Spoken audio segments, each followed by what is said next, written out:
Yeah, one more before I get out of here. One more. One more. If we break day, we break day. Fuck it. I needed this, you know?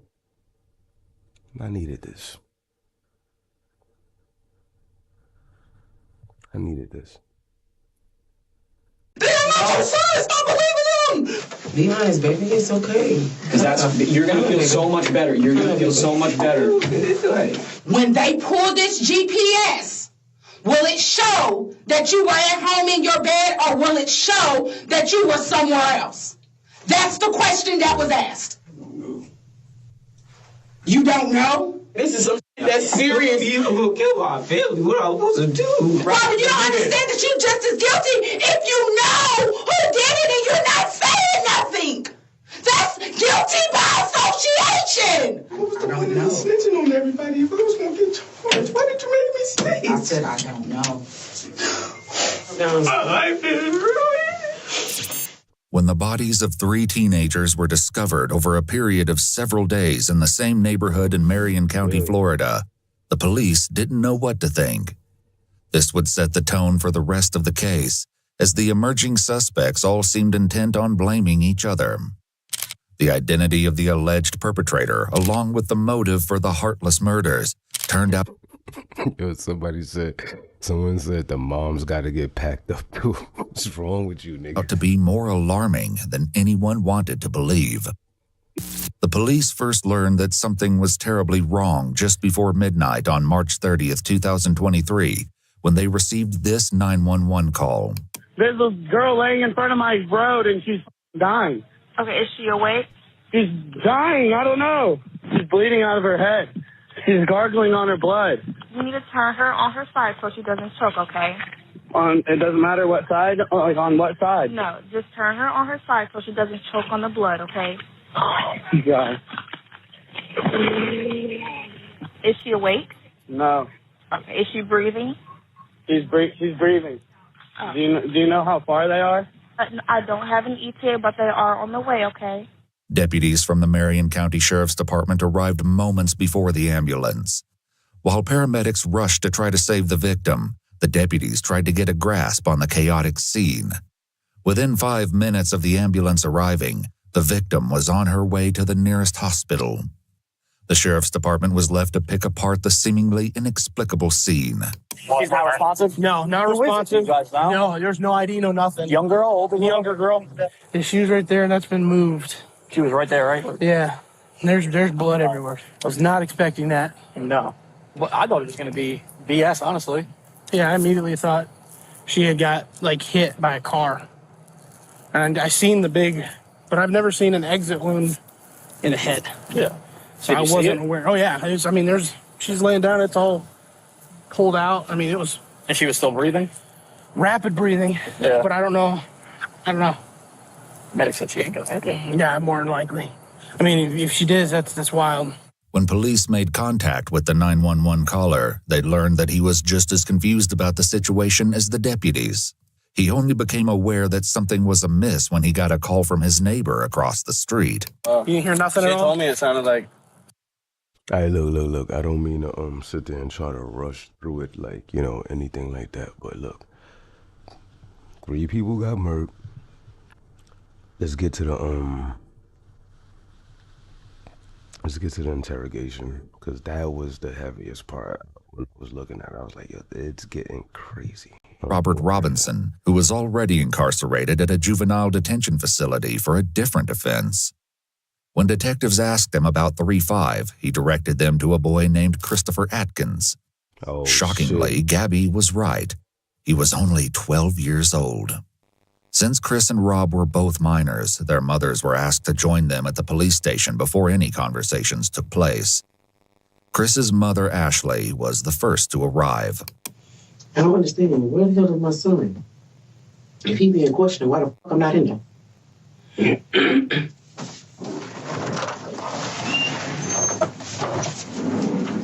Which stick is it on? Where's my son? The barnet on, the booty shorts, the white beater. Yeah. Yeah. Right. You talking to him? Not yet. No, they're Oh, my mic fucked up. Oh, God, bro. Yeah, this is a sign. I'm doing too much. I should probably get offline, bro.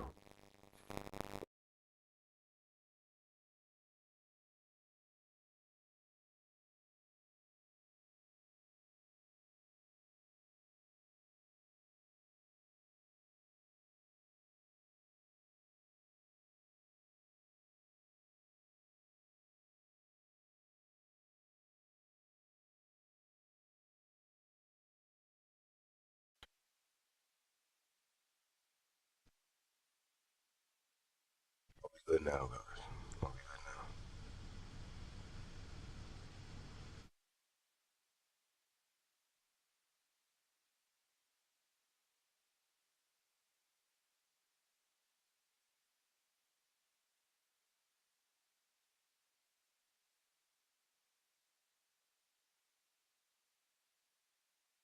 now. Are we good now? Are we good?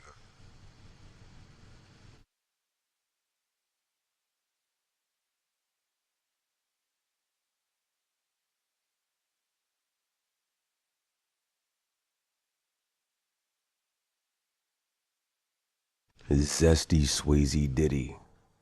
What does that even mean? What the fuck does that even mean?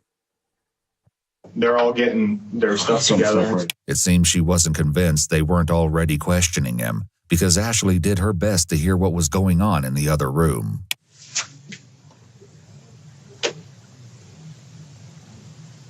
After almost 2 hours of waiting, she was finally escorted to the next room to join Chris, who was visibly trembling. Can I put this around? Sure. Yes, ma'am. Absolutely. Did you want another jacket? That's okay. Are you sure? You look like you're cold. Let me get you. You say you have 4 siblings? Okay. You guys get along okay in the house? The detective set about gradually breaking the ice with Chris, all the time appearing hyper-aware that he was only 12 years old. After taking all necessary precautions, like making both Chris and his mother aware of their rights, and establishing on record that Chris knew the difference between right and wrong, they finally got to the issue at hand. So, Chris, what I'd like to start with talking to you about is, and like I said, I just want you to be honest with us. I'd like you to talk to me about last Thursday night. First, we made something to eat. Then we watched TV. Then I went to sleep for a little bit. And I heard something outside. I opened the door. There was nothing outside now. I think I went to sleep. So I think what you just told me was what you probably had rehearsed in your mind several times to tell a police officer if you ever had to talk about that Thursday night. Oh, because shit. sitting here and talking to you with your mom here crying and knowing that you have these siblings, you're probably in sort of an embarrassing and shameful position. If you are sorry for what happened, repent for it and start from the very beginning and go to the very end without me having to pull it from you. Because somebody that I have to pull each individual action from, that tells me that they don't really want to say what they did wrong, that they don't feel bad for it. Oh, Reaper down there has been super honest. He took him a minute to get comfortable with me, and he's told me everything down to details that only he would know, and That's involved. That nobody else would know. Some of the details, he points finger at you. 17-year-old Rob, also known by the concerning moniker Reaper, was also Reaper. Damn. Damn, Reaper? Like the Grim Reaper? being questioned. Just like Chris, Rob and his mom Erica were both advised of their Miranda rights before the interrogation commenced.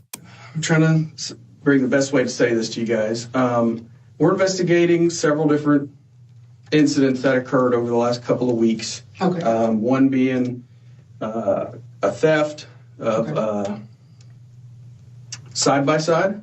One being the theft of, I'm sorry. Yo. So, yo, bro's good. She said she low-key wanted less kids. in the house so she can run behind other men. Yo, no funny. Like, to think of it on that type of level is crazy, but you gotta understand, like, majority of women, they look at us men as, like, you know, disposable, you know? Yeah, he's supposed to die for me, protect me, and shoot, kill for me if I tell him to, and he go to jail, and hey, he dies, hey. But women do kind of look at us as like disposable a little bit. I ain't gonna hold you. Burglary. We're investigating a robbery, and we're investigating a murder. Okay. Murder. Mm-hmm. So. Body for body. The first ones you named is believable. The last one you named is not. You don't have the heart to kill them. I know that for a fact. Okay. What'd you do on Thursday all day? I mean, I was home all day. Wait, she said he don't have the heart to kill nobody. I know that for a fact. What's she trying to say? She trying to say like her son's soft? This whole Reaper thing is an act? What's she trying to say? Like, I was home all Thursday. Okay, who were you with? Did anybody come over? Did we hang out with anybody? Did you go anywhere with anybody? I ain't go nowhere. Came over at like 1 o'clock. What'd you guys do then? We just chilling. Literally, like we were just chilling. Okay. Was anybody with at the time? How did he get to your house? Things like that? Supposed to drove to my house. It was him, Landon, Layla, and there was another girl with him. I don't know her name. Sosa was a nickname that Layla's boyfriend, 17-year-old Michael, used.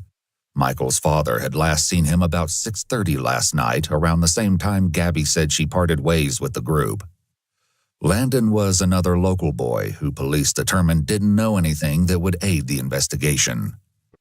As for the unnamed girl, the police likely wondered if she could be the missing Camille and why she hadn't been seen or heard from since. Did you go anywhere after 6:30, Rob? Whoa, why do y'all keep asking that?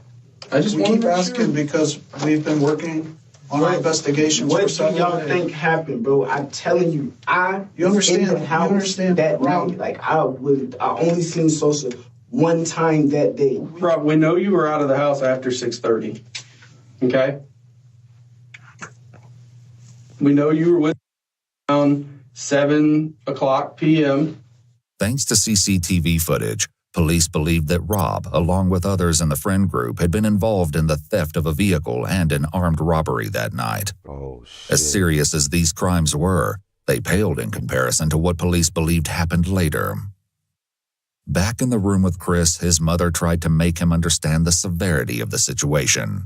Well, you need to tell. If you ain't Now's the time. tell the whole story. Now's the You know time you to left get out of the house Thursday when I told you not to. And you finna speak. You gotta talk right now. And Reaper's already told us what the plan was that night. So there's, I mean, we know what the original plan was. We're asking you now to be honest and to come forth and tell us what happened and why it happened.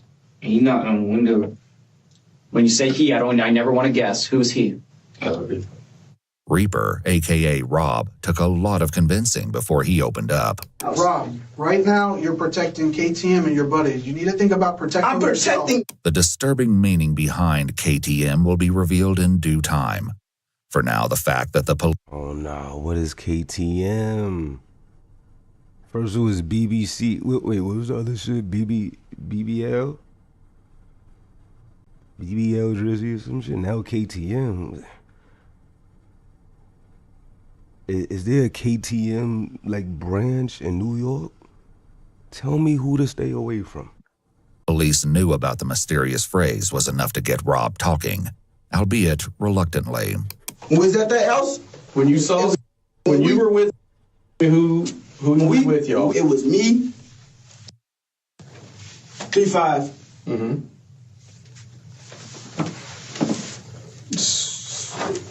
Layla was there, Oh, shit.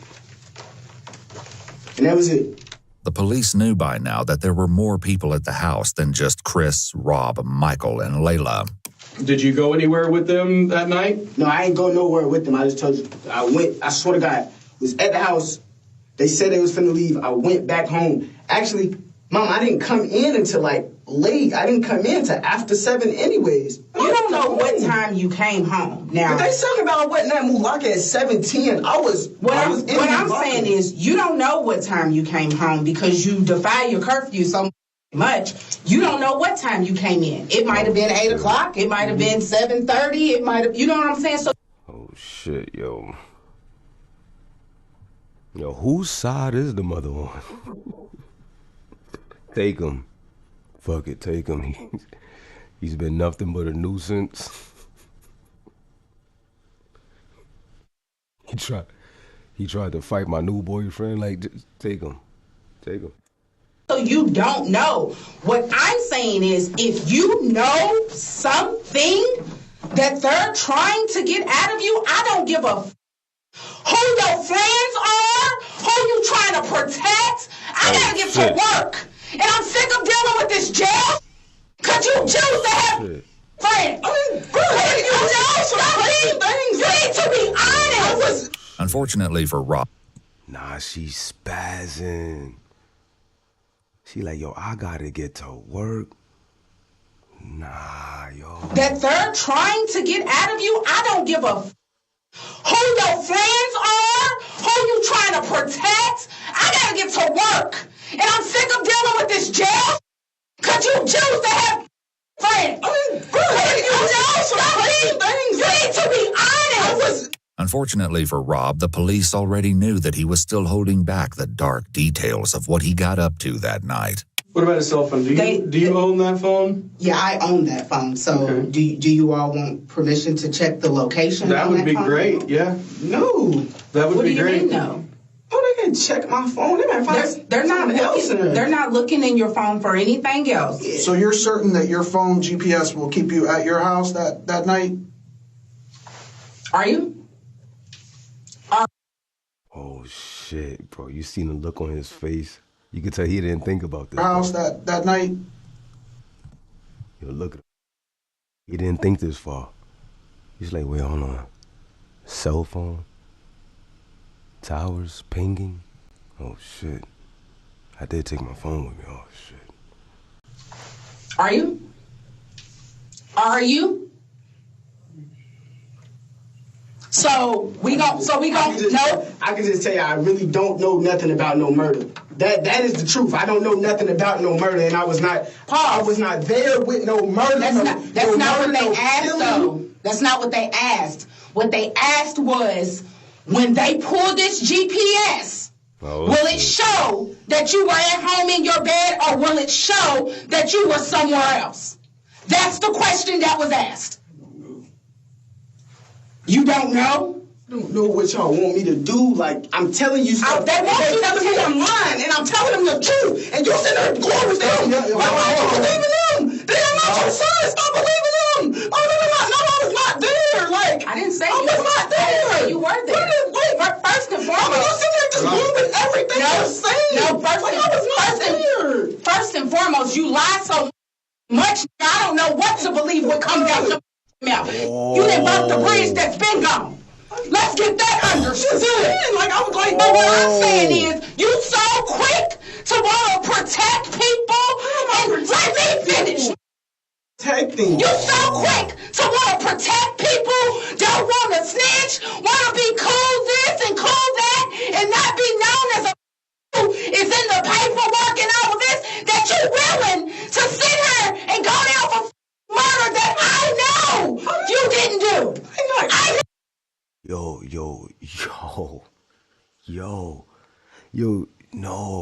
Yo, she said this. She was like, nigga, you lie so much that I don't even know what to believe when it comes to anything that you're speaking of, the words that come out of your mouth. I don't know what to believe. Damn, she threw the nigga under the bus. She threw him under the bus. That you didn't do it, but you're gonna be guilty by association because you don't want to tell who the did it. That's the problem. I did not kill nobody. I did not kill nobody. Did somebody you know do it? Like, what the No, I don't know nothing about no murder. I don't know nothing about no murder. And if you lying, you standing on this island by yourself. Because if you got something to tell these people, because they have a way to tell if you're lying. The best way to tell if Rob was lying was Chris, who was still in the room next door. He was sharing a bit more than Rob, and some key differences in their statements stood out already. What do you think he's going to tell us, Robert? He's not going to, with me, I swear to God, he's not going to, I didn't do anything. I promise you I didn't do anything. Who did? I don't understand why you keep lying. And then you go back. It's going to be a snitch. It doesn't matter. Kill me. It don't matter. If it's a snitch, and I will die. This is not no joke. You would die. Like, you would die for snitching out here. People die for that. Real talk. Mama, people get popped and killed for snitching. We're talking about life sentences here. Right. And this is like really just listen. Yo, act. Yo, it's getting heavy, chat. Oh, shit is getting heavy. This is getting. Lock in, chat. Lock in. And the people you choose to hang with and other bitches. I didn't kill anybody. Is slowly killing me. I should just pause. Let me talk. I'm supposed to be at work right now. I just took a promotion. I can't keep missing work over that you are doing or the people you hang with or just any of that. Like, I don't know if you know or not, but they threatening me with contempt of court because I don't come to none of your court stuff for the other shit you got going on. I make sure you get there, but I cannot keep missing work. And you sitting here in my face telling me that you don't want to snitch because your life is they gonna kill you. Pops! You don't know. It wasn't me. I didn't say kill nobody. They trying to give me a license. I didn't say that you killed anyone. Robert, you don't understand that you're just as guilty if you know who did it and you're not saying nothing. That's guilty by association. Like, what part of that is not clicking for you? If you know who killed these kids, then you need to tell him. Some part of this tirade must have made an impression, because at long last, Rob shared his version of events. Taj killed all three of them. Oh, shit. Tell me about it. Oh, were you there? The whole story? Were you there? The whole story. Let him talk. Tell me the whole story. Rob just mentioned 3 victims, but the detectives had so far only asked him about shit. 2. Not only did this grab their attention, but they likely suspected that the Taj that Rob mentioned was 16-year-old Taj Bruton, with whom they were already acquainted due to previous cases. Unfortunately, this didn't mean they knew where to find him. Several weeks earlier, Taj cut off his ankle monitor and went on the run. The detectives would focus on this after they got more of the story from Chris, who... Wait, he did the race? Taj did the race? Picked up the story after he said Rob, a.k.a. Reaper, knocked on his window. Okay, Reaper knocks on the window. He knocks on the window. He said, come on, we finna go see some girls or something. Then we went out. And this girl and the boy picked us up. I don't know the word. This girl and the boy. Describe. From Rob's statement, the police believed this had to be Michael and Layla. He made no mention of Camille, however, even when he explained where everyone was sitting in Layla's car. The seating arrangement would be crucial later. Layla was driving, Michael was in the passenger seat, while Chris and Rob were in the back seat. But they weren't alone. Then somebody came in the car, I don't know what his name. It was like somebody in all black. Okay. And how does this person look? I know you said he's wearing dark colored clothes, right? I heard you say that. Ski mask on too, yeah. I'm telling you what, if somebody got in the car wearing a ski mask, I'd be like, what is going on? But that didn't appear to be Chris's response, and the detectives likely had a horrible inkling as to why.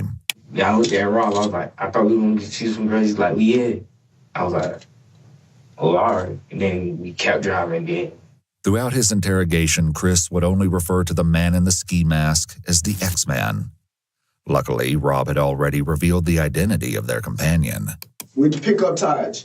soon as Taj came out, that was the first thing he told me, like, we knocking on, we knocking out. I was like, nah, bro, I ain't even trying to do all that. It took a little more persuading, but Rob eventually told the police that they could find Taj at his girlfriend's house. They picked him up and brought him to the station after they finished talking to Chris and Rob. But instead of clearing up the questions detectives had, Taj made everything more confusing. He said everything was Rob's idea. I'm sitting right next to him in my ear, like he whispered in my ear, he was like, bro, I'm finna rob these tonight, bro. I look at him like, what you mean you finna rob these tonight? He's like, bro, so saying, Layla, bro, they got a pound of weed, they got me some money, bro. And if they don't go for it, I'm gonna kill them. That's exactly how he said. At this point, I'm frantic. If I can't, like, if I tell Sosa, right, Rob's sitting right next to me, so therefore he's gonna shoot me. So I'm sitting here, I'm scared as hell, so I'm like, I ain't got no choice but to just sit here and just, it is what it is. Rob told detectives that it was the other way around. It was so random. Like, he just said he wanted to knock him off. Oh, at this point, everyone is just they out for Delph. They sitting there, they throwing blame on this one and that one. See, this is how it works, guys. This is how it works. I'm not thinking he's serious, though. Like, at the time, when he first said it, if you would have seen his face, like, right, he was laughing, like, if I would have really thought he was finna kill like, I wouldn't have got back in that car. I would have stayed right there and called my mom and be like, can you come get me? I didn't think he was serious until when the car started slowing down and I seen him up the gun. Rob said that Taj did this because he wanted to take Michael's firearm. Over in Chris's interrogation room, his story aligned with Rob's, for now. What triggered him to just start shooting? I'm trying to figure out. It's something in between that you're not saying. Because I think the person that, the white guy, I think they said he had a lot of money or something. Oh, so it was set up as a robbery. Okay, now we're getting somewhere. Okay.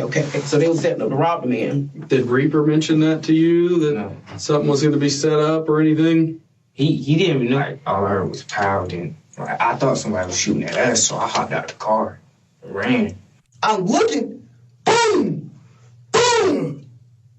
Once again, Taj's version was a little different. 3-5 shot at Sosa. Boom. Layla got shot by Rob because that was diagonal. It was crazy as Just like that. It took 2 shots. It wasn't no more than that. It took 2 shots to kill both of them. The police knew at least part of this was true. Who shot who was yet to be determined. But tragically, they'd confirmed the second victim as Layla's boyfriend, Michael Hodo. He was in the grass by the side of the road, just blocks away from Layla. He was deceased when police found him. Michael's father had a heartbreaking reaction when he found out that his son would not be coming home. My son's dead, isn't he? I'm sorry to be the one to tell you. No! Oh my God! No! Can they come back out here and help? We have to talk. We have to find this out. Who's to find this? This is to go find out who did this to Sam. I'll find him when I go and kill him. Oh my God! Oh, baby boy. That's not my baby boy. While Michael's family reeled from the devastating news, Chris continued with his upsetting story about Michael's final moments.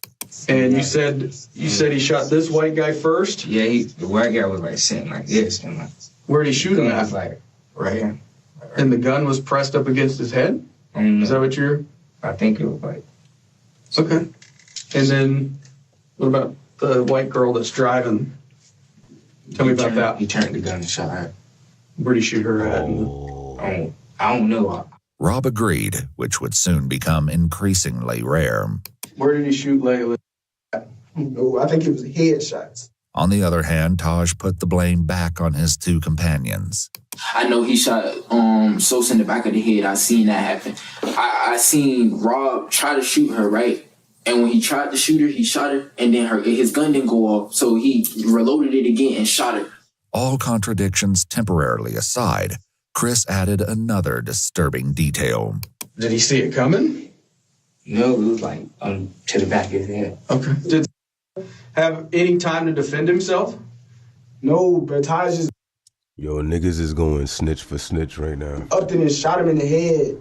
At this point, police were still searching Forest Lakes Park for evidence. Now that they knew the shooting had occurred in Layla's car, it was more important than ever to find the vehicle. Most of all, though, they were looking for any sign of Camille.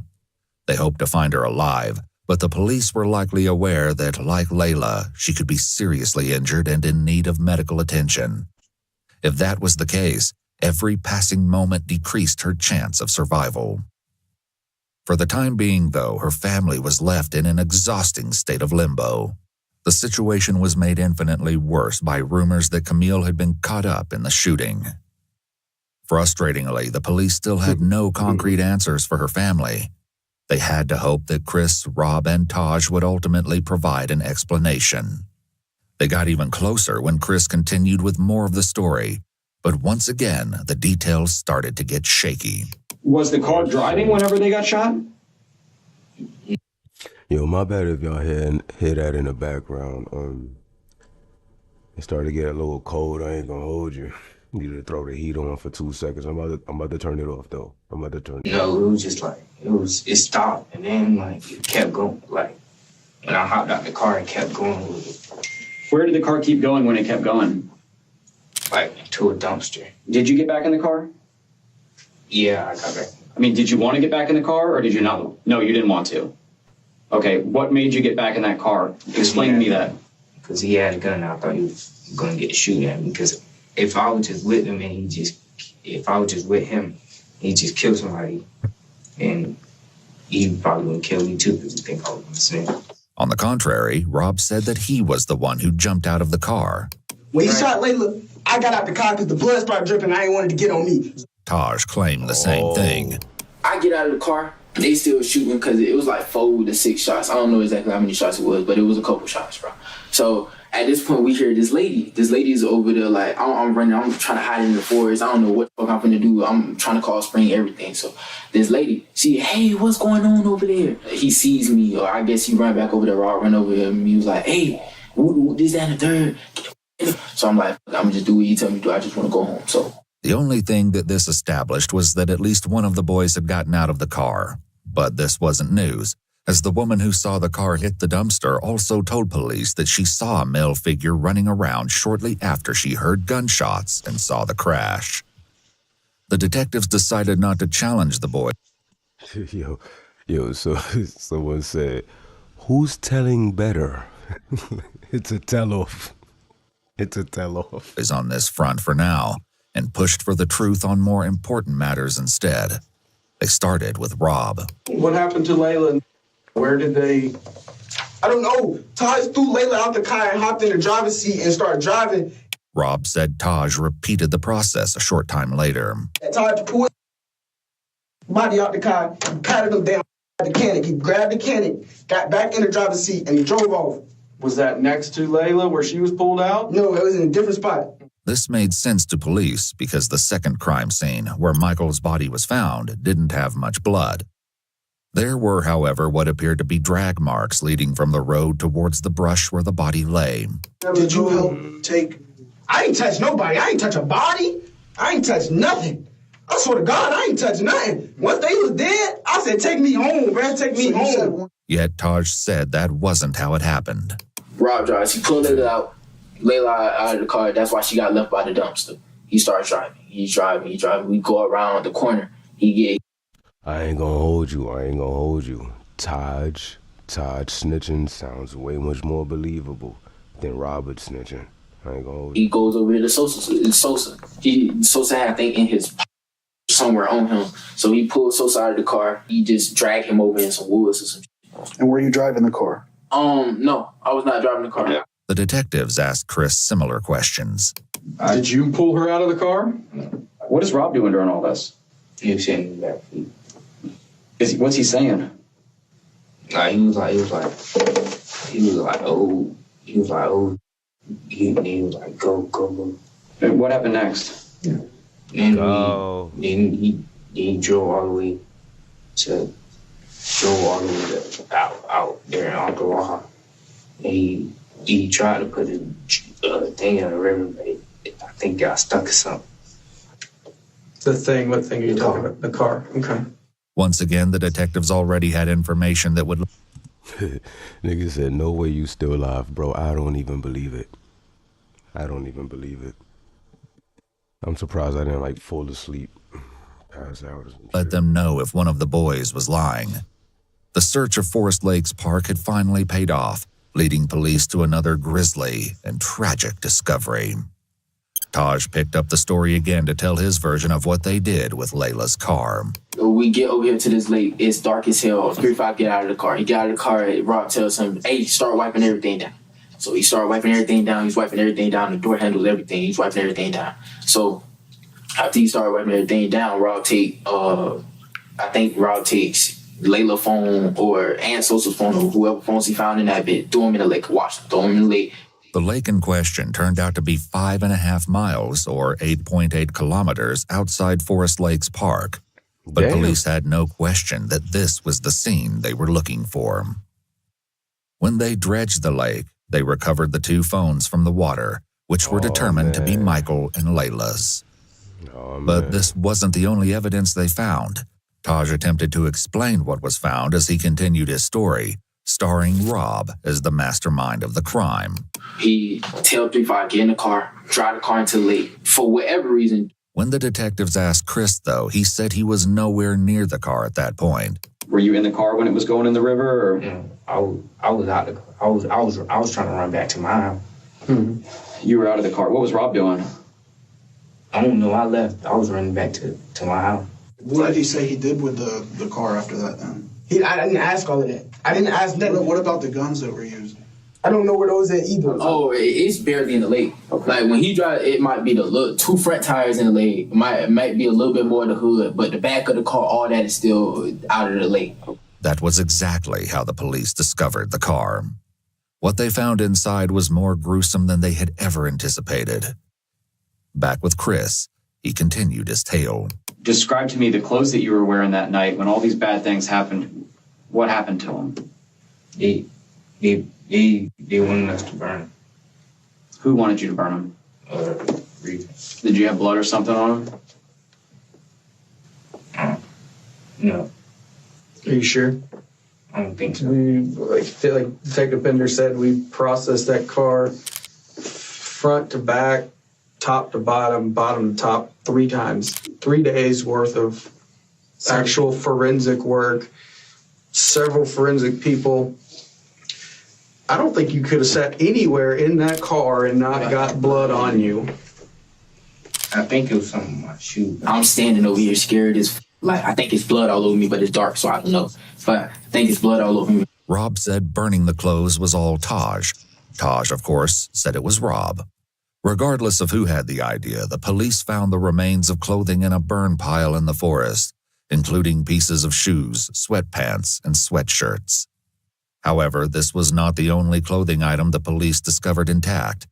Chris's shoes, which he described as Nike slides, were found discarded in the bushes, and a single glove was found near Michael's body. Another was found near the lake. The police asked Taj about this. So were you wearing gloves at this time? Yes, I was wearing gloves, because like I said, I was supposed to go hit. And what about Rob?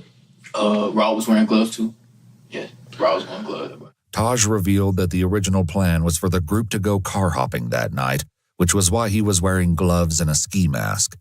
But police had to wonder if there was a far darker reason the boys brought these items. For now, the detectives wrapped up the conversation with Rob. Do you feel a little better now that you were honest? Did you need to get that off your chest? Worse. Now I feel like I just snitched on everybody and The detective stepped out, but little did Rob know that his night at the police station was far from over. There was a lot more that he needed to fess up to, but for now, he was left alone with his mother. They might charge you because you were there and you didn't come forward. did come forward. I'm talking about when it happened. I just told him everything. I'm just letting you know, Rob. You don't I'm understand. gonna get charged for murder. Mama, what was the point of me snitching on everybody if I was gonna get charged? Why did you make me snitch? I said I don't know. Alright. What's the point of snitching? We're gonna ask you to. Bro. Nah, we really just seen a moment of like clarity for him. You know what I'm saying? He's like, Wait, hold on. I just told and everything. Well, why did I do this? Why did I even tell? Did to fess up to, but for now, he was left alone. I'm not going home tonight? Like, I thought if I told everything, then I should be good. No, you're telling everything the same way that other guy is telling everything, the same way that other guy is telling everything. All three of y'all are not going home. With his mother. I'm going to charge you because you were there and you didn't come forward. Did come forward? I'm talking about when it happened. I just told him everything. I'm just letting you know, Rob. You don't I'm understand. gonna get charged for murder, Mama. What was the point of snitching on everybody if I was gonna get charged? Why did you make me say it? I said. He said, why did you make me say it? This is crazy. I don't know. What's the point of snitching? We're gonna ask you to. I ain't gonna hold you. I feel like the mother's like, hey, look, Rob. They call you Reaper, right? It's gonna get grim. Things are about to get grim for you. Step out now. Hey, Mama. Wait, hey, is my mama still here? Yeah, she's still Wait, Mama. Talk to me. Okay, she's talking with someone. Can you see if they do charge me? Can you see if she can give me a lawyer? I didn't kill anybody. Hey, relax. Can you ask her, please? Rob waited, asking the detective stationed at the door several times to bring his mother back, but she had left to go back to work. Before she did, she informed police that she did not want Rob answering any more questions without a lawyer present. Rob was not on board with this plan. Is my mama still out there? Hold on. How can I get charged for murder? Listen. Can you explain it to me? Hold on. We got it. We're taking your DNA, okay? While the police took Rob's DNA, fingerprints, and photos, he continued to ask them how it was possible that he would be charged with murder. Listen, can I tell you the situation, please? I heard it. Listen, let them do their thing. Your mama's not here yet. We can't talk to you. She's close? I don't know how far she got, but she is on her way. Rob's interrogation might have been on pause, but the conversation with Chris remained in full swing. The questions he faced were about to get a whole lot harder. They executed a search warrant on the house, which they did collect some things, and I'd like to talk to you about those things too. But because you, because it looked like a surprise on that. Yeah, like what was in my house that got to do with this homicide? And I will, and I'm going to tell you about that because, like I said, I'm not going to leave anything out. It's, I can tell you, it's pretty damning. I guess I would use that word. So, are you serious? Do you own any firearms, ma'am? Does anyone in your home own a firearm? Okay, because I'm pretty sure they found one or two firearms in the house. And I'm sure you guys have watched CSI, right? We can take a firearm, we can shoot it. That round that you shoot, we can take, and we can put it into a computer and tell you who got and actually compare it to other fired casings, like the shell from the bullet.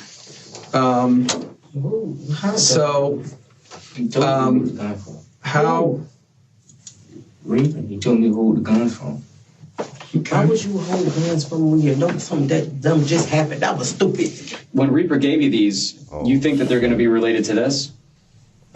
I think so. Describe to me why you think that. Because he said, put these up, make sure your mama don't find them. Okay. And the gun that you saw X-Man use, was it either one of those two guns? I think it's the black one. Meanwhile, Rob continued to wait.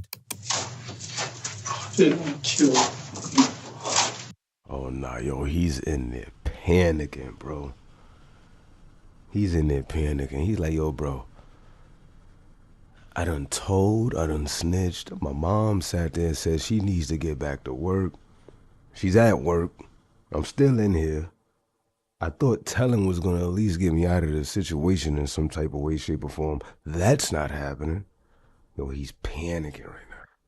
Bro, I didn't kill anybody. I don't want to be charged with murder. I do not want to be charged with murder, bro. Eventually, the detectives did come back to speak with him, since he was insistent on saying more, even though his mother did not return to the station. All right, so, you know, I explained to you what your mom said on the phone, right? She didn't want us to ask you any more questions without a lawyer present. You reapproached me a couple times, and you said that you wanted to discuss some stuff further, right? Okay. I just want to make sure that we're clear that you don't have to answer our question. You don't have to talk to us at this point, but you've stated to me that it's my case. I want to talk to you. Yes. Because Rob's mom was no longer present, they read him his Miranda rights again. Right off the bat, he admitted to additional involvement. Taj told me to help him pull the body out of the trunk and throw it in the lake. Mm-hmm. He grabs it. He's trying to pull a leg. He was like, "Bruh, it's heavy. I need help." So I grabbed one leg. I tried to help. I was like, "Bruh, it's too heavy. I don't want to do this." Put the thing down. Left the girl in the trunk because I told him I didn't want to help him. Like, Rob went on to tell a long, rambling tale about selling his gun the day before the crimes took place. The detectives hear him out before dropping a bombshell. That's an issue because we have that gun now. No, that's not. It was at 3-5's house. You said you sold it. I did. That's not my gun. That one's not mine. That's not my gun. In addition to this, the police strongly suspected Rob had stolen the firearm. You might tell the truth that you didn't pull a trigger, but you knew this was going to happen. You knew it was going to happen. I did not know this. The detectives had a similar exchange with Taj. We've sent some of the casings off to be examined already. It's not back, I'll tell you that. Otherwise, we would probably be having this conversation. That those casings aren't going to come back, like he said, to a third gun. To a third gun, they shouldn't. Multiple casings were found at all 3 crime scenes, but especially near the car at the lake. Even if the boys weren't budging on the issue of who shot who, lab tests would reveal the truth in due time. In the meantime, the detectives brought up something 2 of the boys in particular were probably dreading. Let's talk about the trunk of that car. You're looking at the trunk.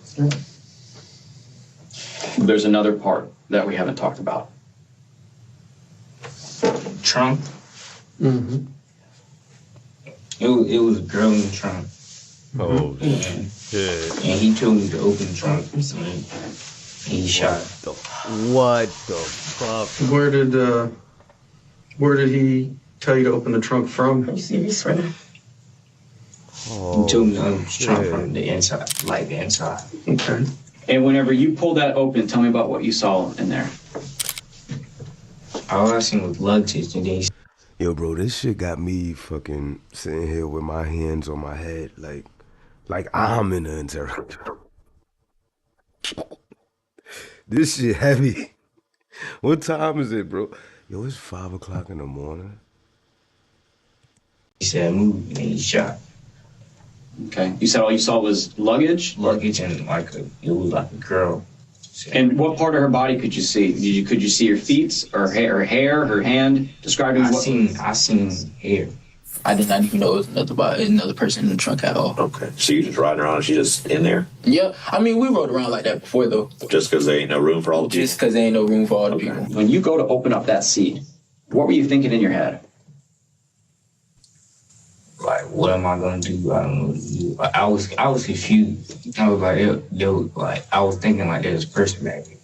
Did this person say something? Describe to me what you heard whenever you opened that seat up. What noises? All I heard was somebody tell me to watch out, and then I heard a gunshot. 2 gunshots. Tragically, the 3rd victim was determined to be none other than Camille. Her body was discovered 2 days after Layla was found on April 1st. Like Chris said, she'd been shot twice. The location of her wounds indicated that her death had been no accident. It was highly unlikely that Camille had been shot once in the back and once in the head by chance. As soon as she was identified, law enforcement made contact with her aunt, Amy, for a difficult conversation. So you probably know why we're here, where we've been investigating the incident that happened Friday involving Layla and the other individual that was found deceased. You know, it took us a little while because we couldn't positively identify her, so it took us a little while. But, you know, we're certain that it's Camille that is now deceased. Probably to detectives' surprise, Amy remained stoic. As it turned out, she already knew Camille was deceased. The grandpa of Layla actually came to my house when I found your card, telling me that Camille was deceased, and how are you doing is what he told me. They were talking about Camille it at the hospital, that was Camille deceased. was deceased already. I had a mother call me at midnight last night that, my phone has not stopped. While Amy tried to come to terms with the loss of her niece, the detectives at the police station asked Chris more about the specifics of Camille's murder. What happened after he shot her? And he closed it, and we left. Yo, bro. I just gotta say this. This was all for like an eighth? Like, all it is? For like an eighth? An eighth of some backyard again, too. The shoe wasn't even some loud, bro. An eighth of some mid. How many times did he shoot her? Yeah, that's what we're gonna. I think once, twice. Well, what is it? One twice. Twice? Okay. Do you know what part of her body he shot her? No, I when I opened it, he heard everything, so I looked away. As if this wasn't horrific enough, Taj put forth an even more disturbing version of events. What? Predictably, he insisted he was not the shooter. The culprit he named was spine-chilling. Who folds the seat down? 3-5, because he was on the side, so he hops out of the car, right? He can get out of the car, flip the seat down, boom, hit her once. So he shot her once. Where did he shoot her? Oh, I don't know. I couldn't see exactly where he shot her at all. And then she's not dead yet, so Rob sees that and he shoots her to make sure she's dead. So Layla got one headshot, and then Camille got two because she wasn't dead yet. For once, Rob agreed with Taj, at least partially. Before his mom left the police station, he told this to the police. It was 3-5 that did that. 3-5 dropped the seat and shot the girl, and he shot her in the head. And then Taj was like, shoot the bitch in the back, shoot the bitch in the back. 3-5 dropped the back seat and he shot the girl. She was still alive. He's like, finish her. So he shot her again. 3-5, police knew, was Chris's street name. Still, something wasn't quite right. After getting this far, the police were not willing to accept anything short of the full truth. Now, Reaper, Rob, there's a lot of similarities that are overlapping here, but there's definitely a discrepancy that Rob told us about what happened to the person in the trunk. So they're trying to make him the shooter, right? Yeah, that's what y'all leaving out. I mean, be honest. Be honest. We being all being honest here. Just be honest. Is he the shooter? That's what they're saying. That's all you gotta do. That's all you gotta do is just say that. I mean, stop going around it. I can tell you that he is not. You, Chris, are not being blamed for those people in the front seat. In the back seat is what the trunk is the one that we have some issues with the trunk. I'm gonna keep it real about. Tell us. Be honest, baby. It's okay. Because you're gonna feel so much better. You're gonna feel so much better. You're gonna feel so much better once you talk about what his shit, get heavy. Oh shit. Say it. Just say it. He said, everybody you do it, you gonna kill everybody I know. So tell us what you did. He said, AJ, you gonna kill everybody I know. Yeah. Who made you do it? Who is it? Rob. Rob made you do it? Yeah. He said he gonna kill everybody you know. Well, who is the X-Man? I don't know who that is. Now, did you... Just calm down. Yet again, Rob said something different. Before his mom left the station, he had shared this information. Taj made him kill the person, or he was gonna kill 3-5. Is that what he said? He told 3-5, if you don't kill this girl, I'm gonna shoot you in your head. Let's go on here. He said that he was going to kill everybody you know, and you did fire a gun. Tell me about what you did. I think I shot the girl. I don't know where it was, but and then he came up and shot her too. Okay. Oh my God. Rob. Okay. So when you shot her, what gun did you use when you shot her? No, bro. The ex dude gave me the sky. If Chris used Taj's firearm, that would explain why they only found 2 weapons during the search warrant. This brought up another question, though, which the detectives had addressed with Rob and his mom. So that's my concern here is that you said that Taj was pretty much orchestrated this and was concerned that 3-5 would snitch on him. So he made him 3-5 do that. But you saying that he was completely fine with you not taking any part of that? Yes, with me, he just told me, if you snitch, I'm going to kill you.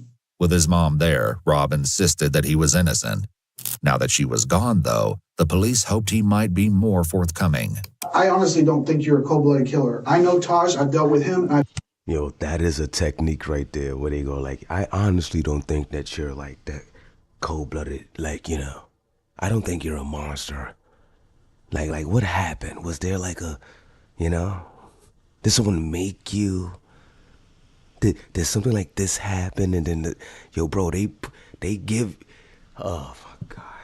I've dealt with you, and there's a reason I wanted to talk to you, because I don't think you're that dude. I don't think you're a cold-blooded killer. Taj, that's a tactic. I don't know anything about 3-5. I've never met him. But I'm telling you that when the evidence says that you were there and that you shot someone, there is no explaining that. Evidence is going to tell you that I'm there, but all I can tell you is that I didn't shoot nobody. Did you shoot Layla? No. Because I got information that somebody that was in their car had a thing for Layla, and he couldn't do it. So somebody else did it. No. Okay? No, that's not true. Your brother's talking. Okay. Is there any reason why he would be telling people that you shot one of those people if you didn't do it? Police likely used this as a tactic to get Rob to talk and hopefully reveal the truth. Perhaps this was how Amy knew Camille was deceased before the detectives contacted her. In Chris's interrogation room, his mother struggled to come to terms with what he'd done. You shot somebody that's dead, boy. What the this is a homicide. This is 3 people dead. This is some shit that's serious. You gonna kill my family. What am I supposed to do? That's why I understand. That's what we were trying to tell you from the beginning, Chris, take a deep breath. Just calm take down. a deep breath. Now listen to me. When you say that someone threatens your family and threatens you, I need to put it in the report. Take a deep breath. Please tell me, what am I supposed to do? Chris's mom didn't have an answer to that. She asked one of the detectives if she could step out for a moment to compose herself. Yeah, she had to smoke a cigarette real quick, because shit getting spooky in there. Spooky, spooky, spooky. Well, I live, and he knows my whole family. He was gonna kill my whole family. Are you talking about Reaper? Or are you talking about Stavo? Reaper. He was gonna kill my. Let's talk about X-Men real quick. I think you know who X is, and I think you're scared of him. Rightfully so. They both said it was gonna kill my family. Okay. They both said that? Did they ever point a gun at you or anything like that? Yeah. Who pointed a gun at you? The X-Man. He was like, don't tell nobody. Don't tell nobody. I'm gonna kill you down. Kill your mom.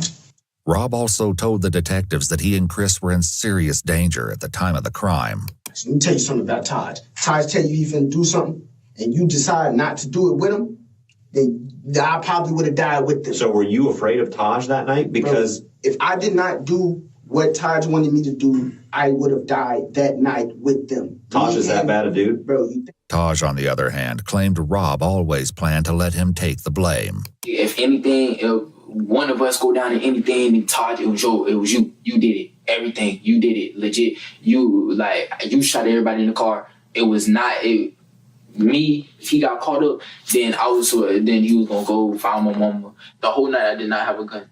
Rob continued with his story, claiming that...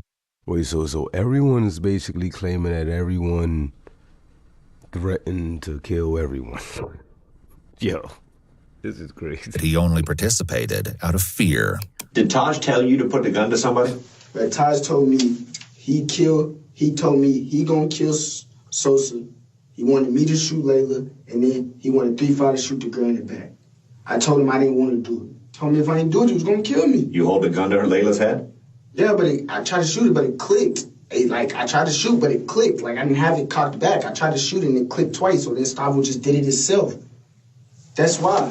My gun wasn't clicked back. Listen. I'm telling y'all the truth, and y'all still think I'm lying. Like, what I'm supposed to do, bro? No fucking way, bro. I tried to shoot, but it clicked. No way. it back. No way. I told him I didn't want to do it. Told me if I didn't do it, he was gonna kill me. You hold the gun to Layla's head? Yeah, but I tried to shoot it, but it clicked. I tried to shoot, but it clicked. Like, I didn't have it cocked back. I tried to shoot it, and it clicked twice, so then Stavo just did it himself. That's why. My gun wasn't coming back. Listen. I'm telling y'all the truth, and y'all still think I'm lying. Like, what I'm supposed to do, bro? Okay. So how long before he actually pointed the gun, he told you to shoot Layla? We was already in the car. Like, he put it in his notes, showed me, and then deleted the note. When was that in the night? How early? How much before? No, that was like right before it happened. Did you shoot that girl in the trunk? In the trunk? Yeah.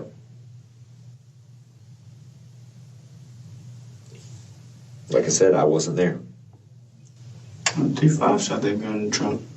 Still, the police suspected something was being left out.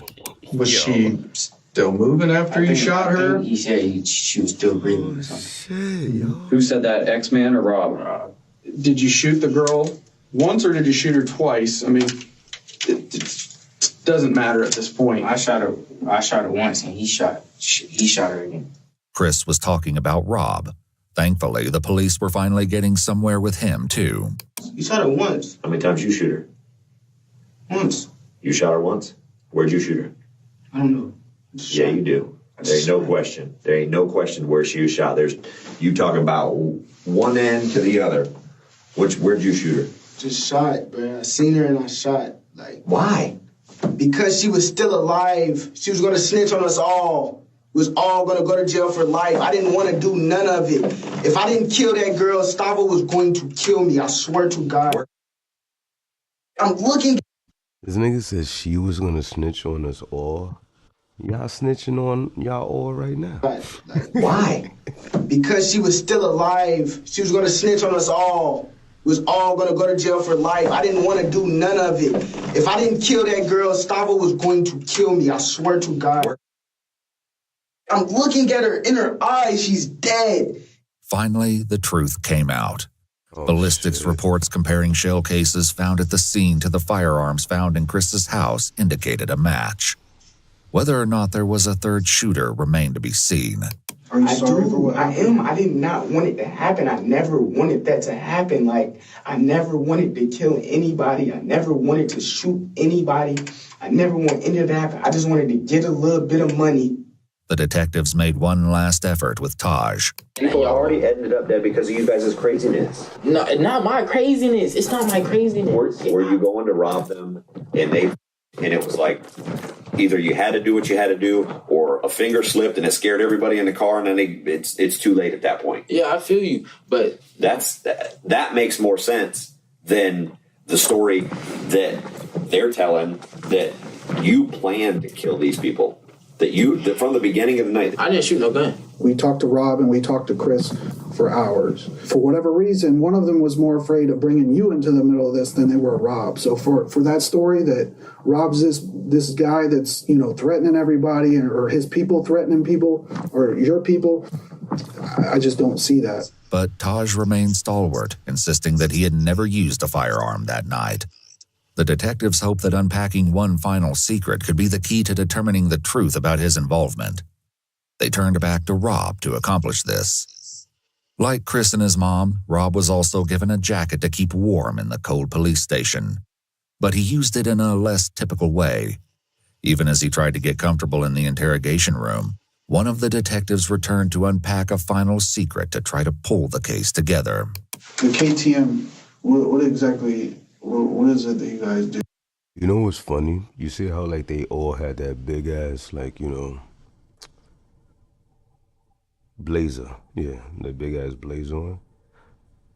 That's exactly how their public defender is gonna be dressed. Oversized, stupid, big, baggy ass suit.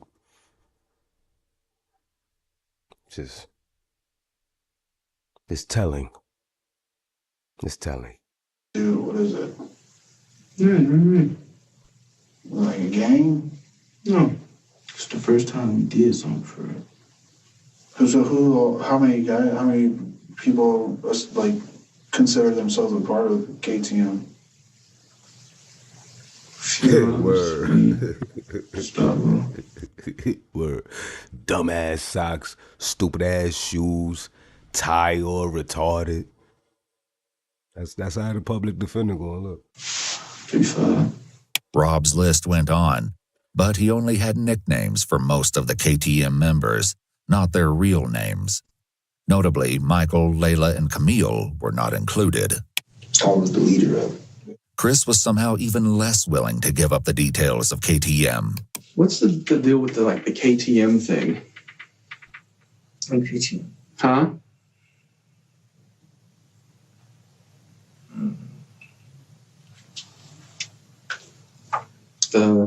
These niggas lying, bro. Now they don't know what the KTM is. Just like with the last shit we just watched. Niggas don't know what the BBL is. Come on, man. I know Reaper has the tattoo. What does it mean?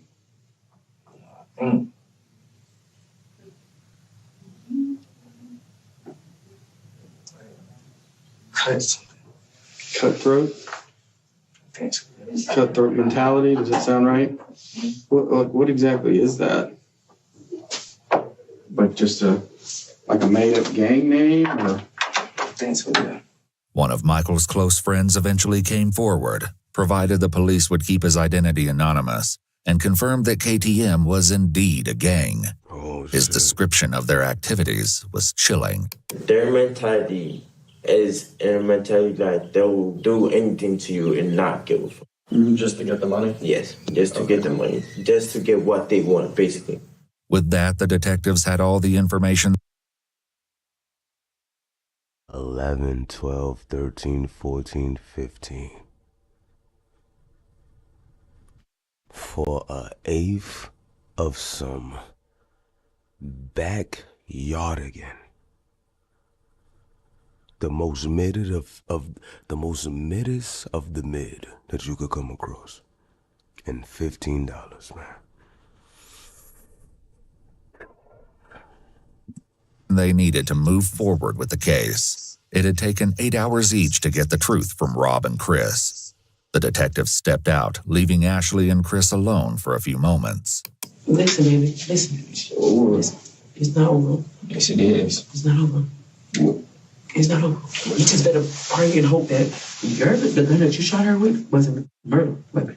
Ashley also had some devastating news to deliver that was sure to upset him further. I'm gonna go to jail. That's when I leave him. On top. That's because I got a warrant. So I'm gonna go. And grandma will be trying to figure out something. I'm gonna try to get out of this. When I get out of here. Wait, she going to jail? Wait, what? Wait, did I hear that right? She said she going to jail? What happened? It is. It's not over. It's not over. You just better pray and hope that the gun that you shot her with wasn't murder weapon. Ashley also had some devastating news to deliver that was sure to upset him further. I'm gonna go to jail. That's when I leave him. On top. That's because I got a warrant. So I'm gonna go. And grandma will be trying to figure out something. I'm gonna try to get out of this. When I get out of here, I'm trying to get you home. Yo, I remember I was talking to this one chick, and she was like, "Yeah, like I got a warrant. So I'm gonna go to jail." I said, "Oh, you're a gangster. Okay, you're a gangster. You're a gangster. You definitely have 2 or 3 pet roaches, and you know what? I know that throat is about to be vicious. Thank you, you gangsta bitch." Ashley had a warrant out for her arrest, and in order to be with her son while he was interrogated, turned herself in to police. She was charged with possession of cocaine and methamphetamine and taken to county jail. Chris, Rob, and Taj were all taken to juvenile detention, and on May 15th, 2023... Yo, and Shorty said she had a warrant about like some type, like she beat some person up, like to beat somebody up or something like that, and like she forgot. I was like, that means you're frequently doing these type of things. You gangsta bitch. You gangsta bitch. 3. A grand jury indicted all 3 boys. Preparations began to take the case to trial, where they will be tried as adults. Taj and Rob are both facing 3 counts of murder in the first degree because, tragically, Layla did not survive her injuries. Damn. She passed away just days after Camille's body was discovered. Taj also has been charged with robbery with a firearm, tampering with evidence, tampering with an electronic monitoring device, carjacking while armed, aggravated assault with a deadly weapon, and grand theft auto. Rob had a similarly long list of charges in addition to 3 counts of murder, including armed burglary, grand theft of a firearm, petty theft, robbery with a firearm, and tampering with evidence. Chris, meanwhile, was only charged with 1 count of murder for Camille, whom he admitted to shooting while she was in the trunk. The other charges against him were dropped, including grand theft of a firearm and burglary. However, he's now facing an additional charge of battery after getting into a fight while incarcerated. Oh, shit. Currently, all 3 boys have entered pleas of not guilty, but the trial is ongoing. What the court finds and how justice will be served for Layla, Michael, and Camille remains to be seen. Bruh, and on that note, I'm out of here. I'm out of here, B. Yo, what the fuck, bro? What the fuck, bro? That was crazy. That was insanity. Yo, do you guys like these type of shits and shit like that? Should we start watching these like more when we go live and stuff like that?